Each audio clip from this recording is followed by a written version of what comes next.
سلاو ريز تماشافان آرك تيفي وراديو ريباس جارا كدن ام زنجيرا هفدتين خوا لقل بريز هوشانگ اوسي رومان نویسو روزنامه‌وان کرد دست پیدا کن ایرو مجارا کما جبو دایی کن زارو کن کردین رواندی ده گلکی گرین با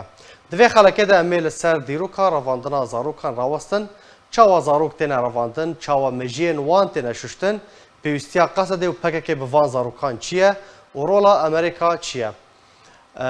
دما کوتینا رواندن گلو لروجاوای کردستان دهلن یان جبو قندیل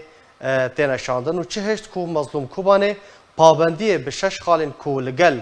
دیوید براونشتاین امضا کریه نکه اف پرسو هن پرسندن امی لگل میوان خوا گوتو بیش بکن بریز هوشنگ دما تباش به جارا کدن تو بخیراتی زنجیره هفلتینین ما دست پیک ده زاروکن کوتینا رواندن لروجاوای کردستان دمینن دهلن یان جبو قندیل تینا شاندن تسبیکی ده سلا وره جبو حمود تماشاوانا سالانو دو تبا پیروز به هیویدارم کو افسالهان ایچ و آزار و زیان کردا کیم بن هر يعني امنكارن بداوي بينن به منياز او کو ایچ و آزار کردا به سالهان ده کیمترین zarar bigêje Kurda, êşê bigêje Kurda eger em nikarin dawî lê êşa Kurda bînin. Yek ji êşên Kurda û birînên Kurdayên heta niha vekirî ev birîna hane birîna revandina zaroka ji aliyê rêxistina PKK. Ev dîroka wê kevne bi rastî ji ema mere karibê ji destpêka rêxistinê belkî lê ev birîna hane ev kiryarê hane kengî bêtir bilind bû piştî şerê çekdarî di heştê û çara de û piranî di salê heştê û heşt heştê û neh nod û berjor û heta roja îro ev jan ev birîn berdewam dike zarokên Kurdan tê revandin bi temen biçûk dikevin nava jiyana siyasî û rêxistinî tixêr ji zaroktiya xwe nabînin û di nava PKK de û di nava jiyana çekdarî tî a PKK jiyana xwe ji dest didin mixabin min gelek cara behsa vê mijara hane kiriye bi belge bi wêne bi foto ji xwe erşîfa PKK rojnameya serxwebûn lêkolîner nivîskar dikarin lê vegerin min behs kiriye ku hejmarên salên heştê û neh heştê û heşt heya nod û heşta jî kun lê vegerin û lê bibînin bi wêne bi deta bi hûrgilî sala boyînê sala jiyana xwe ji dest dane hemû merov bi pîvê mere bibînin ku ev kesê han geç bi kur bi hîna zarok ne ê ku tê keve nava jiyana siyasî ne ê ku tê keve bin çeka û tê keve nava rewşa şer. Ji derbarê pirsa te kesên ku tê revandin li Rojavayê Kurdistanê ew heye baregehên taybet girêdayê ciwanên şoreşger ku wan tînin demekî dixin di nava perwerdê de hinek ji wan dişînin dema ku zêde dibe hinek ji wan dişînin qendîlê li wir jî baregeh hene taybet ji bo perwerdekirina zaroka ji xwe piştî ku ocalan hat girtin di salên 2000 de hin baregehên leşkerî hatin amadekirin û nav lê hatkirin wekî fîdayiyên Apo çawa fîdayiyê Sedam Hüseyn hebûn fîdayiyên Apo hebû fîdayiyê ocalan hebû piraniya endamên van baregehê hane zarok bûn wan dişandin ji bo emeliyê çalakiyên intîharî xwekujî yan jî çalakiyên fîdayî serê wan dijelêkirin û aynî wekî çawa yani rêxistinê radîkal îslamî ku serê endamê xwe dije dike bi cinnetê bi horiya bi lê PKK wekî din ku tê keve dîrokê û ji bo Kurdistanê ye û ji bo azadiyê û bi vî mentiqê hane û dijmin û şerê me dikin bi gelek tiştên ku rastin yani dijmin heye zilm û zordarî ser Kurda heye û gelek tiştên nerast ku xebata PKK ji bo Kurdistanê خبطه PKK خود بیجی یعنی اما ویدیو اشکره کرد کو مراد کara ilan dibêje Baos Ardal dibêje em nema Kurdistanê dixwazin بله em ne tevgerekî rizgariya netewî baş e ne tevgerekî rizgariya netewî ye û tu Kurdistanê jî naxwaze bo çi tu zarokê Kurda birevîne بله برز هوشنگ تگوت بارگه گلکن ل روجاوای کردستان تی بحث کردن کو بارگه سرکه لمن بجه هند بیجن لشیخ مقصود هند بیجن لحسک تدید بریا دمک جی بالافرک بی بالافروان او جه ناواندا کوم کرنا زاروکان آرمانج کربو او بارگه سرکه لکیجان باجار و باجارکن روجاوای کردستان نه انفورماسیون bi rengî bi rastî yani istixbaratî ne ancak hinek kesin ew zarokên ku karibin ji wan baregehê nan birevin û îfade bidin daxuyanî bidin ku were ziyadkirin were tespîtkirin kalkî derê mijar ne baregeh li derê mijar ku ev birîn heye yani niha ku em behs bikin em bêjin baregeh li filan derê ye em detaylı ew apoçî medya PKK bêje بنرن احداثياتي دفرين لشكري ددن تركا يعني شخوا ام بري يعني ابونا بليشتو تيكا بالدبي ابوتشيا مثلا نائب بارقع لكي دري لكي دري مثلا ابرينا هاني تشيه بقولي قانونا نافله توي توانك الشر توانك لدجي مروباتيه كنت زارو قابك الاشكر زارو قابك الشكدار كنت خناف الشر توان كي جيان جنايتك لدجي مروباتيه جنايتك شر تجاري 100 سال 1000 سال جي لسر درباس به وندانا همو کسین کو رولا وان د چکدار کرنا زاروکان ده به بچکرنا زاروکان ده به امانا وکی تاوانکار شرن جنایتکار شرن مجرمین شرن کی به بلاده مدیا به لشکر به سیاست مدار به روشنبیر به کی به را به بهانه جبیت یارده هانه به آکری آنمروانه آهوانه جیر بهانه ببینه او لگوری قانون نافنتوایی توانکاری شر شریک وان توانی هان باشه دناوا باراگهان دا برز هوشنگ دناوا لشکرگهان دا چی کرن چاوا افزاروک تینا راهینان کرن چاوا مجین وان تینا ششتن یعنی گلک جاران چه بویه کوزاروک دما کوته ایدی نما اعتراف به باو دایک خودکی چاوا مجین وان تینا ششتن د چارچوبه دمک کرده 2 هیف 3 هیف 4 هیف افلگوری پرورده PKK یعنی خطا خوی استراتژی بنگه پرورده PKK نتنیج بو زاروکا جیجبو همو کادرواتی دی ویدیو آجی دی هاتی اشکره کرم کو چاوا مراد جمیل بایک و جلان وی ایهانه دکه یعنی بری وی سکنو وی پیس دکه بفوتو جی تثبیت کریه و ده ادبیات PKK اری خستنی جی دو بلا بوید و چاوا و جلان برپرسی پارتیا خواه پای بلند کادروی پای بلند اندام کمیته ناوندی ایکود نوا شراد بده سالان دومانه ایکود زندان دومانه و جلان تومان پیس دکر تومان کیم دکر ev perverdeya PKK tüm yani insanın PKK endamın PKK ulojirin beje meta çekir tübey PKK ne tiştakir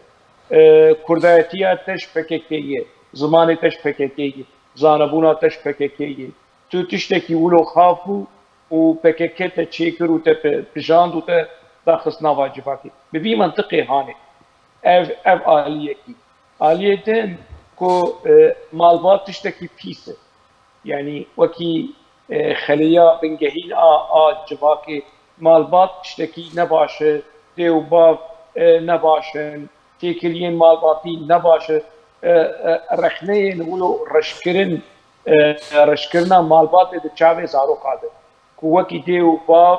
يانجي مالبات اف سازيا هاني سازیه کی خدمتا دشمن دی به گریدای جواک تشتکی نباشه جواتا کرد همو کتیب باندورا دشمن خدمتا دشمن دکن و رشکرنا جواک تیجی تکرن بفیرنگی افزارو کی بچوک ولو تجکرن لهمبری مالبات لهمبری دیوبا لهمبری جواکی و تشتین هری باش هری پیروز هری زانه هری تگیشتی ریخستن و پکه دبینه ببین منطقه هانی به پرورده کردن کو همو تشتبیسه همو تشترشه امتنی باشه عینی اسلوب و منتالیته و ریبازن ریخستن رادیکال اسلامی کوچواش اندامی و شربانی خورد بشه يعني فرقيا اكو ناكا في جهنمي امن بوهج مر هذه تشكرن بوهج يامي وحمو الين دني اسلامي ودربي اسلامي حمو بچن دوجه حمو كافر حمو يعني باوريا خديناي نتدي باوريا خديناي جرك امان بكشن جبو خدج مراسي بكرك امان بكشن جنب كيجي ولوي حمو كسين كرخني الفككي بكن كو 20 سال جدنا فككي ما 30 سال جي ما لی همه رخنه نوا پککی دبک رخنه پککی بک ایدی دب آجان قاین احترافچی پیوسته گو ور کشتن اگر هات کشتن وکی قزنجکی وکی سرکفتن کی نتوی و اجتماعی و مروفاتی و شورشگری لنوار خصنتی باستر وکی قزنجکی باشه برز هوشنگ اگر تو بالا خو بدی بهتر کچ زاروکن کچ تینا رواندن او يعني نهينيك فيا كده هيا قالوا يعني بريباسكريتين يعني كجان ارماج دكن جالين الجوري هجماري دفيدا ما داويد كاتش برتين رفاندن اللي بري نولو بري براني خورد بولي دنافرجي كاتش يعني سري سدي سي كاتش بو سري سدي حفتي خورد بو جوان خورد بو يعني قرب بود لی دویده ما داوی زیده بیش برکو پکک فرد مدیا نافنتویی ده وکی رخصنا جنا آزادی ده جنی ابن جند بچکدار جند بالربابر جند بتصالم بوی منطقه هانه خود دیار کرن دناوا جبا کانا فتوایی ده خاپاندنه کی مزن دوی مثلا هانه دیه بری دوی مجاری ده دو مجارا جنازی ده قالك جراء السر من نفيس نفيساندية هم فيديو ديار كريه كو سختكاريه كي مزن دفي دوسيا جنيد اندري فككي دهي كو جنا كورد هاري زر وزيان جو فككي دي لي خاپاندن كي هي و اف خاپاندن نافا جواكي ده بيوكي باوري كو بارتيا جنيه رخصنا جنيه آزاديا جنيه افچه آزادیه جنیه کو جنا اوجلان اوجلان ربیا جناور رخصنی ربیا و نتنولو به حزاره به حزارا افجنه کو درش پککی بردانه کو عمري خدنا پککی قدان ای گریندار ای زندانات ای کدنا بخوات سیاسی اونها لدروای پککینه کسک ناچ دوام گهدار ناته تو وگر پرتوکا نجدت بلدان کو رپورتاج بگلک که بجنین دنوا پککی ده یعنی که نه پککی ایجن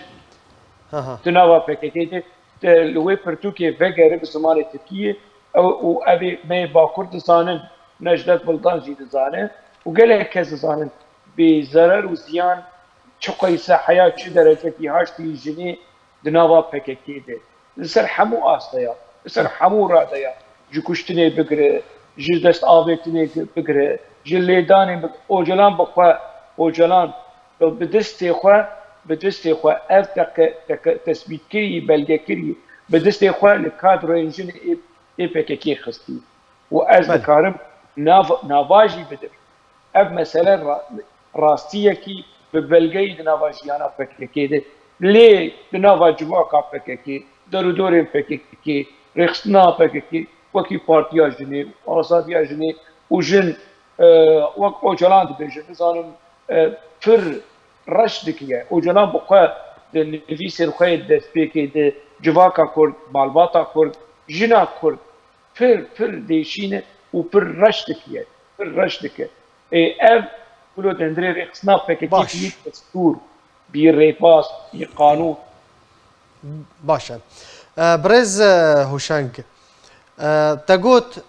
ديرو كارافاندني نجن هافايا جي صالة 1984 جدما كو باكيكي دست بالاشكاري ببروسيا الاشكاري كريا لدوی دمه دا اگر ام براوردیه که مقارنه که بکن به سال 2011 حتی روژا ایرو بوی دمه به ویگر صحیبو یعنی به اف هجمارا زاروک زیده دهاتن رواندن نه مشتركوت مگو يعني بالدست بكرنا شريك چكداري ايوستيا فككي بشرطانا هبو يعني لسر تليان دهاتن جمارتن دوي قوناقا هانيده اها اف هيلا بتشكرنا زاروكا ولشكرنا زاروكا بلن بود صالن حشتي وحايش حشتي ونحنوتي جنوتي وبرجور ايدي فككا نما برسي ايدي نما برسي يعني دابر خو افيل بلند چقای سدن تماک و پککه هجمارا وی کیم دبه هجمارا انداما کیم دبه چاوی خبر دده جواکه و چوا زارو کابر ربینه دبه جه پککه جی به مثلا هانی دزانه جمیل بای امورا کرای لنوان به مسئله دزانه دبه جن يعني جده زارو که روان دی سسیج مر بمینن او جی باشه بفي منطقي هاني دفكرين يعني کو حفت يعني دما دا برز دما کو تناف پککه دا بو تفی کو دکار روزنامه‌وانی دکر زاروک هبون يعني دناف پککه دا زاروک هبون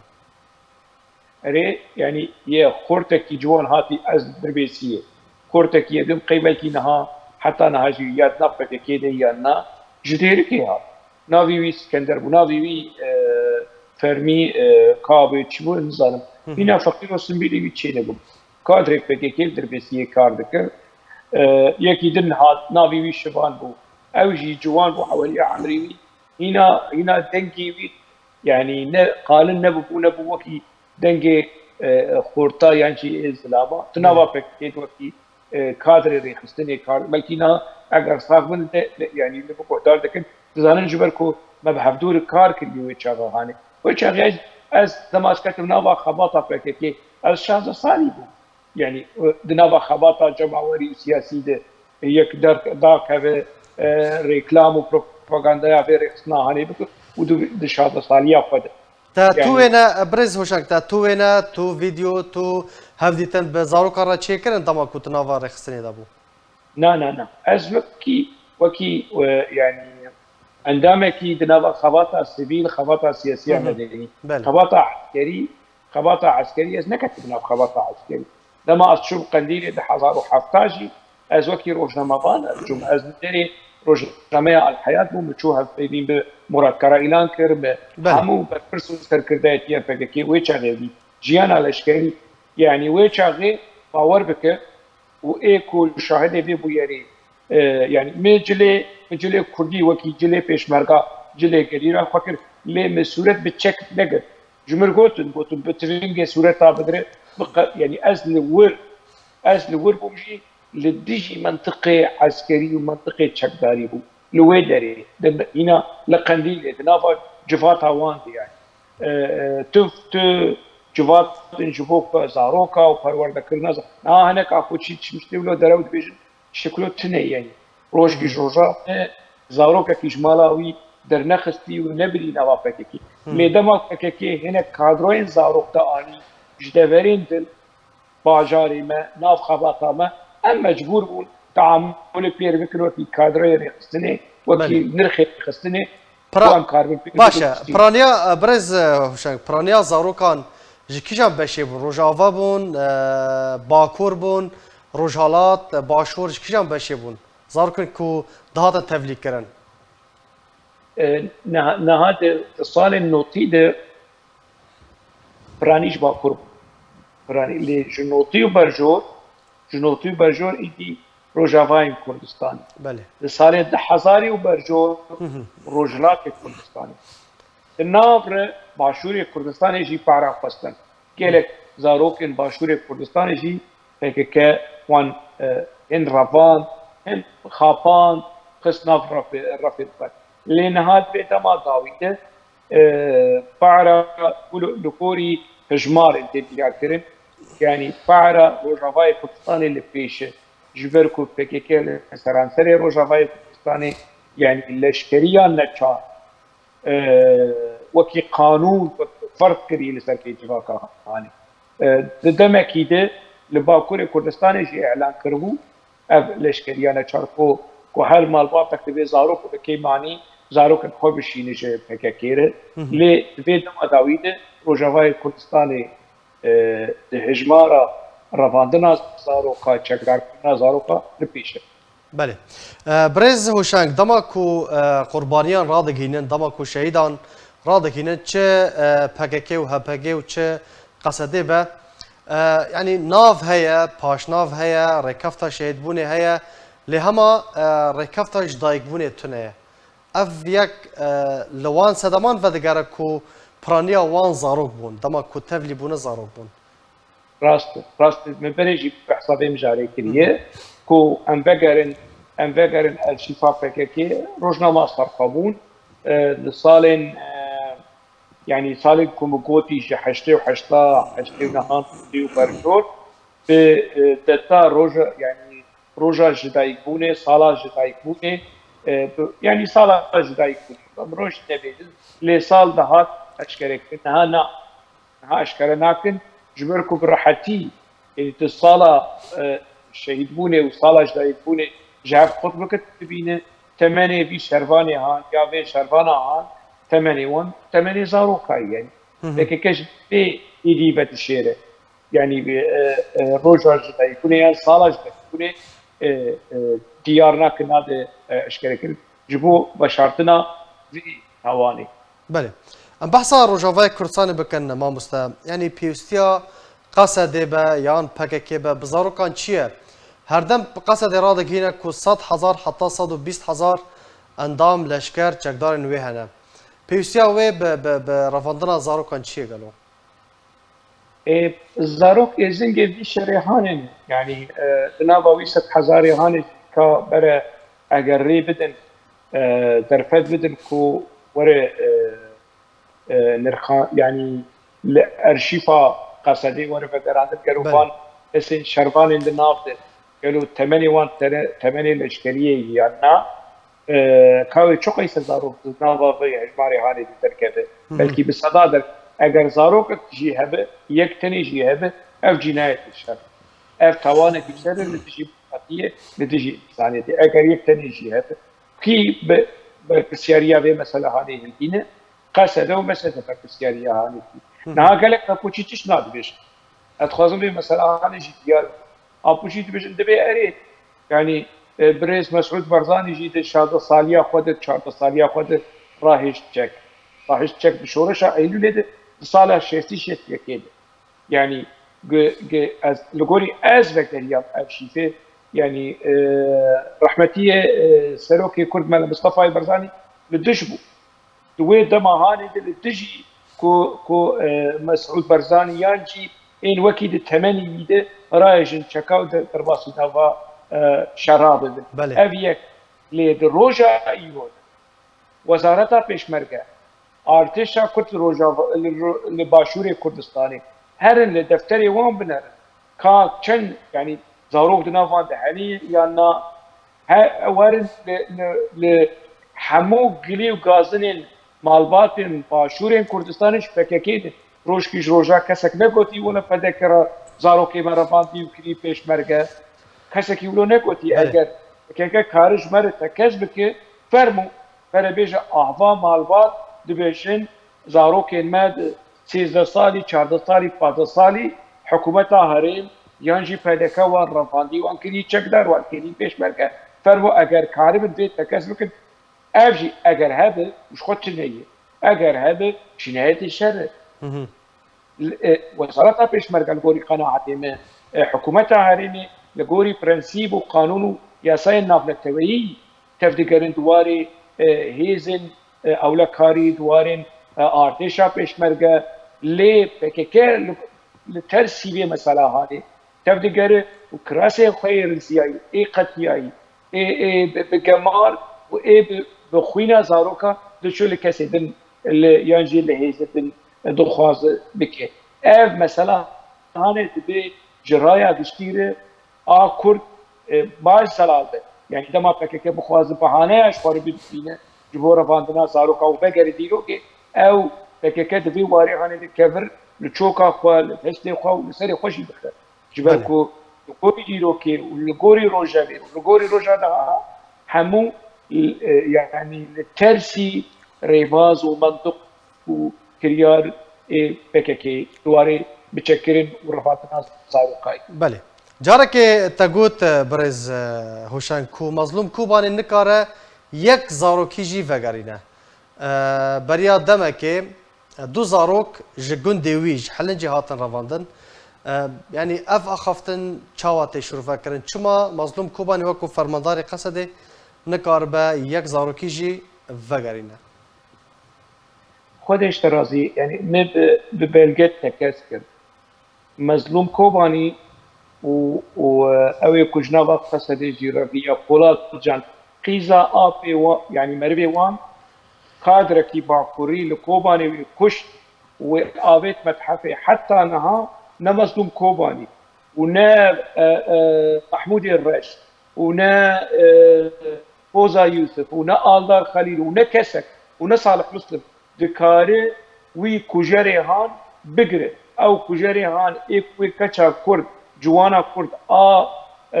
كچا كوباني كچا روجاواي كردستاني كچا كردستاني كو بدستي PKK هات كشتن بدستي اندامي PKK هات كشتن مظلوم كوباني نكاري ور حساب جوي بخازه يعني تجي تخازك وزاروكا فكريكا على جمر بيش ده ارشيفا قصدي ده ودنجي مدتشوي ودتشي بحبوب البرسين PKK مظلوم كوباني چند زاروك فكرات في فريوان كبر بيجي صالح مسلم هيدت كبد بيجي انا ده چند پروردين هنا تطبيقي ده چند باركين PKK هيني شيوكاريه دبن هيني موزيكي دبن هيني پرورده زماني كردي دبن شكلو تنهي تشتكي ولو تنهي لي دروا لجباكا كردكن دروا لجباكا هريني وانا بتوعيدك مظلوم كوباني براسي بيچاري يعني ايدي رقابي باري باش اگر نه امريكي پاراستانا وكي مظلوم كوباني پاراستنا جبهكي مظلوم كوباني يكي بيچاره جنرال قراصه يعني او برز هوشنگ او هردو بلگین کو یک به دیوید براونشتاین را لسر 6 خالان امضا کربون بتنه وکو نافکی بتنه ناوی هيا لسر تو رولو باندورا ویتونه هر وها لقال فيرجينيا غامبا نونرا نتوين يقرتي دكاروبان زاروكان ده رولا مظلوم كوباني مادام نكاري تشتكي بك چما فان ركفتران امضا دكا ركفتنا امضا بك زبركو وده ركفتنا دنجي امضا بك جبركو مالباطين زاروكا خناتل مالباطين زاروكا سازيه كي تشي بكن انا كسب هذا كسب يعني اوبوزيسيونا PKK و PYD سازيه كي تشي بكن کو جبو تایبه جبو رفاندنا زاروک ابتشتین زاروک اینتین رفاندن و دنابا PKK ده تین چکدار کرن وقتی ماهانه راپور ورن دیار کرن جبو سازیه ناف نتوئی جبو امنستی جبو وان کسین کو مظلوم عبد وان را امضا کریه اوه چاغي مظلوم عبد وكارب يعني لقبه كاره وبنر يعني كو و جواكا نتوئی و او کسین کو باوری دیدن مظلوم عبده ایدی بیناز کو يعني یاوی تشتكي سختي شكليه بواتو بمعنى وبشعريه مال باطن زاروكان حتى نها مخابن تشتكي ولو نكرنا هيزن سياسي جي حول ندانه كو جبهه حقوقي جبهه قانوني مافناسي لهمبري PKK والهمبري قصده ويعني ازنل قصده وكي PKK يعني ازنل دجي قصده ازنل دجي ريفابريا خسارات ديمقراطية الدجي او ديكتاتوريا PKK كو لسر في ريفابريا هاني ولسر قصديه اجي دخوازم روجاكي بري روجاكي مظلوم عبدي آزاد بده جبان دور و چافسوري و تهديد PKK از روجاكي بري روجاكي دخوازم كو ريفابريا خسر جي ديكتاتوريتا PKK آزاد بده افري ريفابريا هاني بسري خواه دكاري يعني خريفه بآلية دنيا سياسية كبناوا ديالوجي تشتين قالك حبش هنا مرت قارن سروان بسكنه لي جالية PKK تي فعم كرن وتي ريكلام كرن وافرخ نيم لPKK لدجي خسريه ولدجي ريفابريه ولدجي مافيا كردايه ويعني بيشتغليا تركا تقرا خرو درو يعني ابكسم كو ولو داخبن ريه خرج لك تشتكلو تنا يعني ام قركا مذهب كو ام دخوازن مافي كردا لهندري سوري دستورا سوري دتكسبك نجنا هذا بري بككي دما بككي وبشي بككي لافرخنين كو ام دكن بفيرنجيتي دنافا خلكي دبلاكرن ومقابل هناك جيولو هنا يعني قبول لكن ودبيشن تشتكو بككي بيجي راسله تشتكو بككي دو از لارشيفا بككي انك تشمر لازم از بقدر حسين يلدرم از ترمينا كتنبي حسين يلدرم پاريزري مظلوم دوغان كمال بير خيري دونمش سركردي و دامزرينري بككي اي سركه ايكو دروجيا برچيبوني ده جيانا خوش دستان مش خو مظلوم دوغان شيلو كاوي ناس كريه النافا روجنامه سرقبول هجمارين حشتي وسسي حشتي وشار حشتي وبنج حسين يلدرم وكي قهرمانكي وكي تيكوشرك وكي شورشكركي تيجي ديار كريم ليد حشتي ونهاد بشتي حسين يلدرم تفشوان بردا حشتي وحشتا حشتي ونها يديبو خاين هردو بلغة أسكارم أشكره بكم دما سرقبول بككي يعني بس حسين يلدرم بدا دما سرقبول حسين يلدرم كتي زندانيش وكي خاين وبروفوكاتور ضد ديار كريم هذا منطقي بككي هذا منطقي بككي كو يعني نام حبتشنا الهشتيه افكسين كو دبش بككي بردا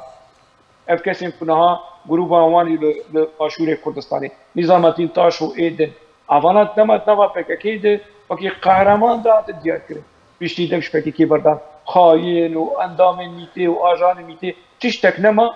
يعني تشتي لسر اوجلان تيبوتن قمان لسر اوجلان وبككي هي آفت لسر كسي كوش بككي قطبون بفيرنجي لسر مشي لاخبن بفيرنجي تشتكي نامي واري رشكلني ده لسر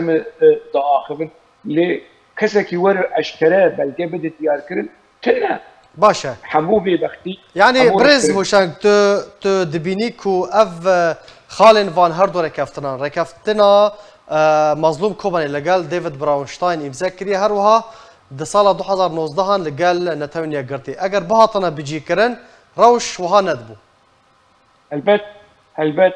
ایکو اصلا گیوان پیمانی یعنی وان بلگه هان وان امضا هان ایکو اصلنگیه دکه پککیه بله اللي بيبقى دا يمبرجي رحنا كي واز دوباره ديكم اف بلقى تشيج انا كس درايا بشتيده دبي اف بلقى هاني يعني بنرن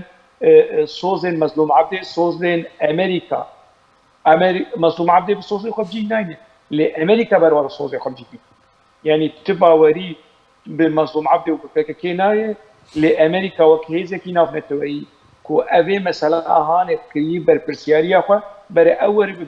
بر پرسیاریا خو خودیل امضا کرنا خو به مور کرنا خو در کرد بله اف حولدانی رحمین امریکا نابا مدیا امریکا ده نابا مدیا اوروپی ده به ببلغه و انا کس و بدک تدویری هانه خودی ما خودی حق و دکارن دی ما في هانه بکار بینه شما حتی انها دذي واري هاني ده يعني نتني دندري مديا كرد دندري مديا نافرتوي دندري مديا نافرتوي مثلا ورزالات كرد شو خايف ببين امريكي تشوا لغوري صوزي خناي شما امريكي لغوري صوزي خناي افجي برسكه يعني گناهبار امریکا جید في درباره ده چه رواندنا زارو کان به چه ترور کرنا سیاسی به چه ناپابند بونا مظلوم کوبانی برای کفتن کو امضا کری امریکا گناهباره کی بدنگ به نتنی امریکا نتنی کو امضا چکی کی بدنگ به سر به توان آهانه توان کاری شهر بله جمال محمود محمد موسی صالح قدوب شیخ علی کی به ابي کو نزیکی ریبریا پکتی دلویت کی دبی خو شعبي خو بقري جبيل اف توانت شر ابي كوري قانوني نابن التوهي توانت شر نتني ايكو ديركت في كاري عندك نا ايك شعبي خو دبي خو بي خو جبي مثلا بله اجي كيوي جابي بجريدا امريكا كومورا قال يعني توقيع فوق لبني في بلقي هاني تاني بله برز هوشنگ تجي بخواته قوت يعني جي صلا 2011 حتى رجا ايرو هجمارا زاروكن كل رجافاي كردستان هاتن رافاندن جي هر جهه کی بهترن حاضران زاروك دايكن زاروكين کو دل شوتي كذب شوتي هنا دخوازن چارنويسا زاروكين خوا بزان بن مالباتن زاروكان چب دست وان هيا دفي چبكن حتى کو زاروكين خوا چارنويسا وان ديار بكن لما بريجي يقول هي نتيجة تبارتكم يعني كومالين جباكا سبيل هنا او قد كارن كومالين كي بكن وشي كليدار بالصازين نافلتوي يونيسيف امنستي انترناشونال هيومن رايتس بحمو افسازين جريداي ما في مروفا او رامي عبد الرحمن كو بي يعني زرنتشي ولدفو زرنايا بيدي وبيكتكيت دبي وكي يعني مافناس تذكر نتري او قلبت تشتكي لأب صازين جواكا سوري جواكا نبذتوي اب مال باطن قربانيان بري خبط نوان تشتك بلكي بتستنخن يعني زاروكي وان فنقر لوي كاربن اگر ايرو كوري ما هاتف الرفاضن ازوي حولداني بكم كوري تني الرفاضن يعني كيف يجي حساب لكي مثلا هاني تبقره ایدی کم بکه دو ساله ده 100 زاروک دربینه 1000 زاروک دربینه او تفریق خواهده که بکه ده کم بکه بیواری هانی ده حولدان مالباتا هم سر آستا وک مالبات سازیه کی آبا بکن آلین سیاسی جوان ربفن سیوان آلین سیاسی جوان ربفن پشتگر يعني براستي لهمبر دركتن يعني لهمبري بانكر ياري هان بيت يارده هاني سر آستا حقوقي سر آستا راقاندني سر آستا سياسي دبي بريك يفرح جبهه يفرح ور بلان ور داين جبركو بفيرن كي هاني بمينه بكك هر وكي كانسر وكي كوليرا دنابا بيت بقى هاني بلا بده كرد والنمين يعني وشخور وشارو جواي كردستاني فقيرتي خزاني بروبلم كيشه بيچاره بول اف درفتو دلي فرصت ده بككي كو زارو كان بخاب بينو زارو يعني دما درفت جيان فتدر وجيان بككي بيجي از كانيا جياني از درفت تاز جياني وببي ريبازا خافاندني de medya بككي de medya de خورته de واري خافاندني de خورته دواري پروردهی دو خورته اف آلاب خافاندنا بككي ومان قرتنو خوب شاندان افجي السوداء دكن برز هوشنگ لباجار من بجي مديد كو خوب شاندان دركتن دي او بريار نما لوي باجاري بريارا رفاندنا زارو كان بچكرنا وان تدبيني كو مان قرتن وخوب شاندان و اوجي ببن سدم كو دي اف ديار دا ورا راوستاندن لغوري نت روجاواي كردستان قالك زحمته اگر مان قرتن چه يعني العمود تشيبو PKK بدوش قاچور قلبي يعني بله بمضادي طيران تشكي لهمبري فروكان شو خلكي كشت وزاروكا كشت يعني كوري مالا سيدا زاروك بوهات كشت PKK العمود ويعني توان جنايات شركه لعمود تحازاب السيدا ليه كالاش بسبب اب مالباتي كزاروكي وان رفيعي ل باشور كردستاني دكارن مان قدر بكن دكارن مان قدر بكن چيكرنا حتى نا چينكن اف كسيم كود روجا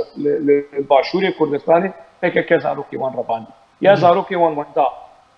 يعني ج خلقي باشور كردستاني بن ج خلقي رجلاتي كردستاني بن ج خلقي روجاواي كردستاني بن قد بدل هاد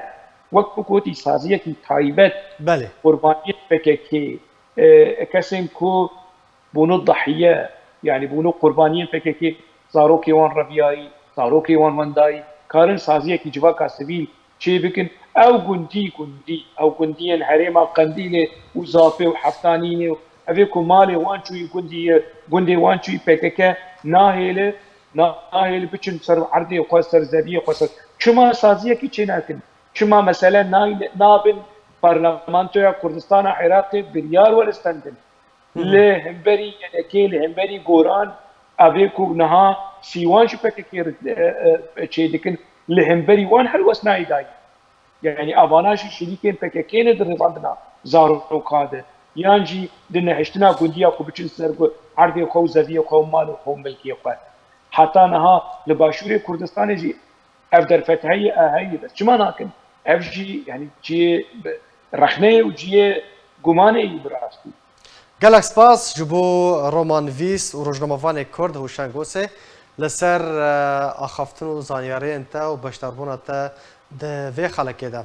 تماشاوان آرک تیوی و گهدار رادیو ریباز به وی آواهی هم گشتن داویا خلق خوا حتی خلق کدن ببینن دخیر و خوشه ده سپاس که هن تماشاوان و گهدار بون سپاس